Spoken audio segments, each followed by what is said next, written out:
የግስ ጥናት ክፍል 4 በመጀመሪያ በክፍል 3 ያየናቸውን ግሶች እናስታውስ። ማን ማን ነበሩ? ለማስታወስ 5 ሰከንድ ልስጣችሁና አስታውሱ።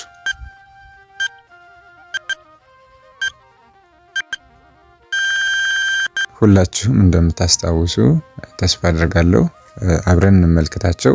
አንደኛው ለስሃ አልጫ ሆነ፣ ሁለተኛ ለቅሃ አበደረ፣ ሶስተኛ ለብሃ ሰራ የሚሉ ነበሩ በክፍል 3 ያየናቸው ማለት ነው። ዛሬ በክፍል 4 ደግሞ 3 ግሶችን እንመለከታለን።